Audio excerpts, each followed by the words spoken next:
हो जाते बुराइयां सिरे तो मुतासर नहीं होते। मौलाना मेरा सवाल ना सलातुल जनाजा के बारे में है। तो ये जो लोग कुछ लोग बाबा से बुलंद जनाजा पढ़ाते हैं, कुछ खफी पढ़ाते हैं, क्या रसूलुल्लाह सल्लल्लाहु अलैहि वसल्लम की सुन्नत से साबित है ऊंचा जनाजा पढ़ाना? नहीं, कोई नहीं साहब, फिर ये क्या दलील देते हैं ऊंचे पढ़ाने? कोई नहीं। इब्ने अब्बास रज़ी अल्लाह ने सिर्फ एक बारी पढ़िया सूरा फातिहा पढ़ी उची और नाल ही वजाहत करनी पी। जो लोगों ने पूछा भी ये की कीता तुसीं जनाजा कुत्ती नहीं होंदा, तो उन्होंने आख्या यार मैं सिर्फ इस तो पढ़ता सी फिर लोगों को पता चले भी पहली तकबीर तो बाद फातिहा पढ़ी सिखाउण लई, नहीं ना पहला पढ़िया ना पिछों पढ़िया, कोई नहीं। तो फिर जो आज इस दौर में हमारे बहुत सारे उलमा इकराम ऊंची आवाज़ में जनाजा पढ़ा रहे हैं, ये इसके बारे में ये बारे गां तुसीं हाथ छेड़ लेंगे, हुक्म लगाने माड़ी गल। चलो उन्हों का जहन अगर हैगा तो भी बिस्मिल्लाह ठीक। मौलाना ये उम्मत च दो ग्रुप ने ना ਜਿਹੜੇ ਉੱਚਾ ਪੜਦੇ ਆ, ਇੱਕ ਸ਼ੀਆ ਪੜਦੇ ਆ असल शिया का तरीका शिया जो पूरा जनाजा जो ना पहली तकबीर तो लैके जो कोई बिच ही पढ़ते ये उन्होंने सी कि मामियाँ जहर नहीं पढ़ते सी, अहले सुनत का नहीं सी कोई ग्रुप पढ़ता, भावे मुहद्दिस सी या की सी। मौलाना ਜਿਹੜਾ ਕਹਿੰਦੇ ਕਿ ਫਾਤਿਹਾ ਤੋਂ ਬਗੈਰ ਨਮਾਜ਼ ਨਹੀਂ ਤੇ ਜਨਾਜ਼ੇ ਤੇ ਵੀ ਫਿੱਟ ਕਰਦੇ, ਇਹਦੇ ਬਾਰੇ ਦੱਸੋ। नहीं ज्यादती कर ਇਹਦਾ ਇਸ नमाज ਨਾਲ कोई ताल्लुक नहीं। ठीक है फातिहा पढ़ना जिवें इब्ने अब्बास ने कहा बेहतर है, बेहतर नूं हनफी मनदे अगर दुआ की नीयत नाल इहनूं पढ़े तो बहुत अच्छा। मगर ये हुक्म लाना जरा ना भी नमाज नहीं जनाजा ही नहीं, ये नहीं ठीक। उस नमाज की गल है जिहदे च रकू आ सजदे आ तायात, वो वखरी नमाज। मौलाना ਇਹਦੇ ਵਿੱਚ ਕਾਮਨ ਜਿਹੜੀ ਨਮਾਜ਼ ਜਿਹੜੀ ਆ ਕਿ ਉਹ ਨਮਾਜ਼ ਜਨਾਜ਼ਾ ਵਾ ਜਾਂ ਨਮਾਜ਼ ਅਸਰ ਆ, ਇਹਦੇ ਚ ਨਮਾਜ਼ ਕਾਮਨ ਆ ਤੇ ਮੌਲਾਨਾ नमाज से बच्चा जरा ਅਸੀਂ बोलते हैं इन्हूं जनाजे ਨੂੰ ਇਹ ਤਾਂ तर्जमा सलाद का करते हैं, हालांकि सलाद का तर्जमा हर वे कोई नमाज थोड़ा वा, सलाद दुआ भी है, दरूद शरीफ आप ते आप ही पढ़ते हैं, लफ्ज़ तो उत्थे भी है सल्लु अलैहि कि आप ते सलाद पढ़ो। वो सलाद फिर जरा अल्लाहुम्मा सल्ली अला असीं कहने वो नमाज कोई नहीं रहमत की दुआ करें। ये सलातुल जनाजा नूं असल कहना चाहिए मैयत की दुआ, यह तर्जमा करना चाहिए। नमाज वाले कानून लावांगे फिर रकू कित्थे सजदे कित्थे है, कोई भी नहीं गल नमाज वाली इत्थे लगदी। फिर इहनूं ना वो नमाज शुमार करन। मौलाना ਜਦੋਂ ਇਮਾਮ ਕਿਰਤ ਸ਼ੁਰੂ ਕਰਦਾ ਹੈ ਇੱਥੇ ਤੇ ਬੱਚਾ ਇਹ ਬਹਿਸ ਹੋਈ ਹੈ ਵੀ ਇਸ ਨਮਾਜ਼ ਲਈ ਵਜ਼ੂ ਵੀ ਹੈਗਾ ਕਿ ਨਹੀਂ। ਇਹ ਮੈਂ ਇੱਕ ਨਵੀਂ ਗੱਲ ਤੁਹਾਨੂੰ ਦੱਸਣਾ, ਬੜੇ ਬੜੇ ਉਲਮਾ ਆਲਮਾਂ ਦੇ ਯਾਰ ਇਹਦੇ ਲਈ ਵਜ਼ੂ ਦਾ ਕਦੋਂ ਹੁਕਮ ਹੈ। ਵਜ਼ੂ ਹੋਵੇ ਤਾਂ ਬਿਸਮਿल्ला ਬਹੁਤ ਆਲਾ ਗੱਲ ਹੈ, ਬਾਵਜ਼ੂ ਹੋ ਕੇ ਅੱਲਾ ਦਾ ਜ਼ਿਕਰ। ਮਗਰ ਇਹਦੇ ਲਈ ਸ਼ਰਤ ਠਹਿਰਾਉਣਾ ਕਿ ਜਨਾਜ਼ਾ ਹੀ ਨਹੀਂ ਹੁੰਦਾ ਜਦ ਤੱਕ ਬੇ ਵਜ਼ੂ ਨਾ। ਉਹ ਆਂਦੇ ਇਹਦੀ ਕੋਈ ਦਲੀਲ ਹੈ? ਦੂਜੀ ਨਮਾਜ਼ ਵਾਲੇ ਲਿਆਓਗੇ ਤਾਂ ਫਿਰ ਅਸੀਂ ਆਖਾਂਗੇ ਹਰ ਇੱਕ ਨੰਬਰ ਰਕੂ ਵੀ ਲਿਆਓ ਸਜਦੇ ਲਿਆਓ ਤਾਇਆ, ਫਿਰ ਕੀ ਬਣੂਗਾ?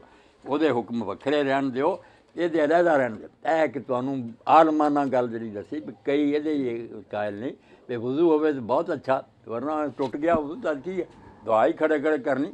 ਇਮਾਮ ਨੇ ਜਦੋਂ ਕਿਰਤ ਸ਼ੁਰੂ ਕੀਤੀ ਅਸੀਂ ਪਿੱਛੋਂ ਆਏ ਨਾਲ ਲੱਲੇ, ਅਸੀਂ ਸੂਰਤ ਫਾਤਿਹਾ ਪੜ੍ਹਨੀ ਸ਼ੁਰੂ ਕਰਤੀ, ਜਦਕਿ ਇਮਾਮ ਮਾਲਿਕ ਇੱਕ ਜਗ੍ਹਾ ਤੇ ਕਹਿੰਦੇ ਨੇ ਕਿ ਅਗਰ ਆ ਜਾਓ ਕਿਰਤ ਸ਼ੁਰੂ ਕਰਤੀ ਇਮਾਮ ਨੇ ਤੁਸੀਂ ਸੂਰਤ ਫਾਤਿਹਾ ਨਹੀਂ ਪੜ੍ਹੋਗੇ। ਹੈ ਤੇ ਬੇਚੰਗੀ ਗੱਲ ਹੀ ਬੱਚਾ, ਭਾਵੇਂ ਯਾਰ ਅਸੀਂ ਸਾਡੇ ਦੋਸਤ ਕਰਦੇ ਮੇਰੇ ਕੋਈ ਗੱਲ ਹੈ ਵੀ ਤੁਸੀਂ ਉਹਦੇ ਪਿੱਛੇ ਖੜੇ ਹੋ ਗਏ ਔਰ ਹਮ ਸ਼ਰੀਫ ਪੜ੍ਹ ਰਿਹਾ ਜਾਂ ਅੱਗੇ ਕੁਰਾਨ ਸ਼ੁਰੂ ਕੀਤਾ ਉਹਨੇ ਫਾਤਿਹਾ ਤੋਂ ਅੱਗੇ, ਤੁਸੀਂ ਆਪਣੀ ਫਾਤਿਹਾ ਪੜ੍ਹੀ ਜਾਂਦੇ। ਇਹ ਕਾਹਦੇ ਮੁਕਤੀ ਹੋਏ? ਉਹਦਾ ਕੁਰਾਨ ਜਿਹੜਾ ਬੇਕਾਰ ਹੀ ਹੈ, ਜੇ ਤੁਸੀਂ ਸੁਣਨਾ ਨਹੀਂ ਤਾਂ ਉਹਦੇ ਪਿੱਛੇ ਖੜੇ ਕਿਉਂ ਹੋਏ? ਇਸ ਤੋਂ ਕਈ ਗੱਲਾਂ ਐਸੀਆਂ ਵੀ ਆਦਮੀ ਜ਼ਿੱਦ ਨਾਲ ਅੜੇ ਆ ਵੀ ਆਹ ਕੰਮ ਕਰਨਾ ਹੀ ਕਰਨਾ, ਹਾਲਾਂਕਿ ਅਕਲ ਦੀ ਕਰਦੇ ਵੀ ਜੇ ਤੁਸੀਂ ਸ਼ੁਰੂ ਤੋਂ ਹਾਲ ਦੇ ਜੋ ਵਕਫੇ ਕੁਝ ਦਿੰਦਾ ਅਲਹਮਦ ਸ਼ਰੀਫ 'ਚ ਤੇ ਨਾਲ ਪੜ੍ਹ ਲਓ ਤੇ ਜਾਇਜ਼ ਹੈ। ਜਾਇਜ਼ ਹੀ ਕਹਿਣਾ ਚਾਹੀਦਾ ਹੈ ਨਾ, ਆਖੋ ਵੀ ਜ਼ਰੂਰੀ ਹੈ ਪੜ੍ਹ ਸਕਦੇ ਸੀ ਪੜ੍ਹ ਲਈ।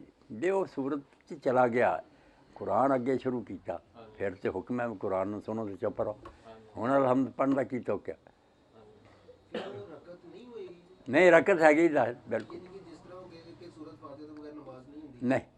ये कल्ले का मसला है या इमाम का मसला है कि इमाम ही ना पढ़े या कल्ला आदमी ना पढ़े, वही नहीं होंगी। ये हज़रत जाबिर रज़ी ने क्लीयर किया और बिल्कुल सही रवायत है, जवाब भी इन्होंने कोई नहीं कि सहाबी रसूल ने दीन बदलता जदों ने कहा कि जिस रकत तुसी फातिहा नहीं पढ़ी वो रकत नहीं इल्ला यकूना वराल इमाम। हाँ अगर कोई इमाम के पिछे हो तो फिर ये हुक्म नहीं लगता, फिर वो रकत बिल्कुल ठीक है, बिल्कुल सही हसन रवायत। फिर कहते हैं सहाबी का कौल, मगर सहाबी नूं यार तुहाडी नहीं अकल भी नहीं सी भी उन्हें एडा वड्डा मसला बयान करता दीन बदलिया उन्हें। इस तो मनो भी कल्ला बंदा जिहड़ा फातिहा पढ़े, इमाम भी जिहड़ा जमात कराउंदा पढ़े, पिछला जिहड़ा पढ़ लवे तो उहदे मूँह च जिहड़ा आंदे पत्थर पैने भी झूठ बोलदे। हज़रत उमर रज़ी अल्लाह तआला अबू हुरैरा रज़ी अल्लाह जहरी नमाज़ां च पढ़दे सी, इस तो ना उन्हां दे मूँह च पत्थर पैने ਜਿਹੜੇ ਆਂਦੇ ਵੀ ਨਹੀਂ ਜਿਹੜਾ ਪੜ੍ਹਦਾ ਨਹੀਂ ਉਹਦੀ ਨਮਾਜ਼ ਨਹੀਂ, ਉਹਨੂੰ ਪੁੱਛੇ ਵੀ ਹਜ਼ਰਤ ਜ਼ੈਦ ਬਿਨ ਸਾਬਤ ਸਾਹਿਬ ਇਮਾਮ ਮੁਸਲਿਮ ਲਿਖਦੇ ਵੀ ਕਿਸੇ ਨਮਾਜ਼ ਜੀ ਇਮਾਮ ਦੇ ਪਿੱਛੇ ਕੁਛ ਨਹੀਂ ਸੀ ਕੁਰਾਨ ਪੜ੍ਹਦੇ। ਹਨਫੀਅਤ 'ਤੇ ਹੋ ਗਏ ਔਰ ਜ਼ਿਆਦਾ ਲੋਕ ਜਿਸ ਗੱਲ 'ਤੇ ਸੀ ਉਹ ਬਹੁਤ ਮਕਬੂਲ ਹੈ, ਕੁਰਾਨ ਹਦੀਸ ਦੇ ਮੁਤਾਬਕ ਹੈ, ਕੋਈ ਸ਼ੱਕ ਕਰਾਉਂਦੀ ਵੀ ਨਹੀਂ ਤੇ ਜਿਨ੍ਹਾਂ ਰਕਤਾਂ 'ਚ ਇਮਾਮ ਉੱਚੀ ਪੜ੍ਹਦਾ ਉਹਦੇ 'ਚ ਚੁੱਪ ਕਰਕੇ ਉਹਦਾ ਸੁਣਾ, ਜਿਨ੍ਹਾਂ 'ਚ ਆਹਿਸਤਾ ਪੜ੍ਹਦਾ ਜ਼ੋਰ ਅਸਰ ਜਾਂ ਮਗਰਬ ਇਸ਼ਾ ਦੀ ਪਿਛਲੀਆਂ ਉਹਨਾਂ 'ਚ ਆਪਣੀ ਸੂਰਤ ਪੜ੍ਹੋ, ਅਲਹਮਦ ਵੀ ਪੜ੍ਹੋ। ਇਹ ਕਿੱਡੀ ਅੱਛੀ ਬਾਤ है। ये ज़्यादा साहबा कराम इससे थे और इमाम मालिक हमने आखा ये यार बहुत माकूल बात है कि जहरी जो पढ़दा उन्होंने सुन लो, आहिस्ता पढ़दा उदो अपनी पढ़ो, अलहमद भी पढ़ो, सूरत भी पढ़ो, जब तक वो रुकू नहीं करता पढ़ी जाओ सूरत।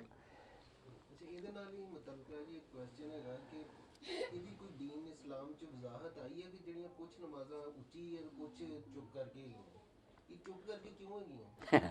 हिदायत पाई दी गल ठीक है। ये हुण असीं अगर अल्लाह दे रसूल नूं विचों कढ दईए ना मेरी किताब, ਵਜ਼ਾਹਤ ਮੈਂ ਕਿਹਾ ਜੀ ਇਹਦੀ ਆਈ ਕਿ हाँ यही मैं अर्ज कर लगना जे नबी अलैहिस्सलाम दे तर्ज अमल नूं ना वेखीए ते फिर साडे कोल इस फर्क की कोई वजह नहीं कि कोई उच्ची क्यों ते कोई हौली क्यों। आप दा ही जदों पता लगा ना ब्याह नमाज़ां आप अपने दिल च पढ़दे सी, बाद साहबा कराम और उम्मत ने भी उदां ही पढ़ियां, ਜਿਹੜੀਆਂ ਜਾਹਰੀ ਪੜ੍ਹੀਆਂ ਸੀ ਉਹ ਵੀ ਵੇਖ ਲਓ ਵੀ ਫਜਰ ਦੀ 2 ਰਕਤਾਂ ਉਧਰੋਂ ਮਗਰਬ ਇਸ਼ਾ ਦੀਆਂ ਪਹਿਲੀਆਂ 2 ਉਹਨਾਂ 'ਚ ਉੱਚੀ ਪੜ੍ਹਿਆ, ਉਹਨਾਂ ਦੀਆਂ ਪਿਛਲੀਆਂ ਰਕਤਾਂ 'ਚ ਆਹਿਸਤਾ। ਇਹ ਹਜ਼ੂਰ ਦੇ ਤਰਜ਼ ਅਮਲ ਤੋਂ ਹੀ ਉਮਤ ਨੇ ਸਿੱਖਿਆ। ਮੌਲਾਨਾ ਸਾਹਿਬ ਕੁਛ ਲੋਕ ਰਕੂਅ ਤੋਂ ਉੱਠ ਕੇ ਵੀ ਹੱਥ ਬੰਨ ਲੈਂਦੇ, ਕਹਿੰਦੇ ਜੀ ਕਿਆਮ ਹੈ ਤੇ ਇਸ ਕਰਕੇ ਇਹ ਆਇਆ ਠੀਕ ਹੈ। ਇਹ ਬੱਚਾ ਕਰਦੇ ਜ਼ਰੂਰ ਮੇਰੇ ਦਲੀਲ ਇਹਨਾਂ ਕੋਲ ਨਿਕਲੀ ਕੋਈ ਨਹੀਂ, ਐਵੇਂ ਆਪਣਾ ਕਿਆਸ ਹੀ ਕਰਦੇ ਕਿਆਮ ਹੈ ਕਿਆਮ। ਅਰਬ 'ਚ ਕਰਦੇ शेख इब्न बाज ने पीर वज़ीरुद्दीन शाह दे कह दिया ना पीर चंडा वो भी ये कायल हो गए तो उन्होंने मौत के लग पै कर नहीं, ये बेसबूत गल। ਅੱਛਾ ਮੌਲਾਨਾ ਸਾਹਿਬ ਜਿਹੜਾ ਕਹਿੰਦੇ ਨੇ